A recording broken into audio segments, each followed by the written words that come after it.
அண்மை செய்தி. புதுச்சேரியில் மாநில கட்டுப்பாட்டு மையத்தை மழைநீர் சூழ்ந்திருக்கிறது.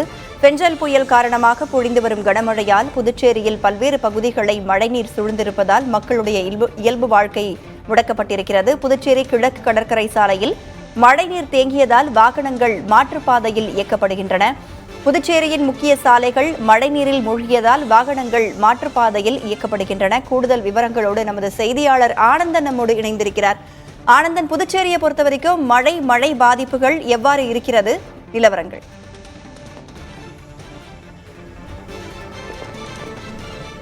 ராதா, இன்று காலையில் இருந்து புதுச்சேரியை பொறுத்தவரை கனமழை பெய்து வருகிறது. இதன் காரணமாக புதுச்சேரி கிழக்கு கடற்கரை சாலையில மாநில கட்டுப்பாட்டு மையத்தில் இருக்கக்கூடிய அலுவலகம் முன்பாக தண்ணீர் சூழ்ந்திருக்கக்கூடிய காட்சியை நம்மால் பார்க்க முடிகிறது. இதன் காரணமாக மாற்றுப்பாதையில் வாகனங்களை இயக்கி வருகின்றன. நீங்க பார்த்து கொண்டிருக்கக்கூடிய காட்சி, காற்று அதிகமாக வீசியதன் காரணமாக இங்க இருக்கக்கூடிய இரு சாலைகள் இருபுறம் இருக்கக்கூடிய விளக்கு எரியக்கூடிய அந்த போல் கம்பம் விழுந்து கிடக்கக்கூடிய காட்சியை பார்த்து கொண்டிருக்கோம்.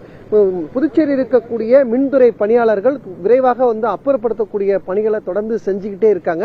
இதன் காரணமாக பிரதானமாக கிழக்கு கடற்கரை சாலையில் இருக்கக்கூடிய இந்த இருவழி பாதையை ஒரு வழி பாதையாக மாற்றி தற்போது வாகனம் ஒருபுறம் சென்று கொண்டிருக்கிறது. மாற்றுப்பாதையில் அந்த பணிகள் தொடர்ந்து துரிதமாக அந்த பணியை தீவிரப்படுத்தியிருக்காங்க.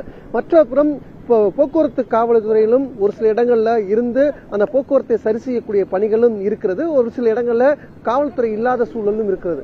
அதே போல கிழக்கு கடற்கரை சாலையில ஒரு கிட்ட 200 மீட்டர் அளவுக்கு தண்ணீர் அதிக அளவுக்கு தேங்கி இருக்கக்கூடிய ஒரு சூழல் இருக்கிறது. மற்றொரு தண்ணி இல்லாத இருக்கு. இப்படி ஒரு சில இடங்கள்ல அதிக அளவு இங்க தண்ணி தேங்கி இருக்கக்கூடிய ஒரு சூழல் இருக்கிறது. இந்த இடத்த நீங்க பார்த்துட்டே இருப்பீங்க. மிகுந்த ஒரு சிரமப்பட்டு அந்த அப்புறப்படுத்தக்கூடிய பணிகளை தான் நீங்க பார்த்துக்கிட்டு இருக்கீங்க.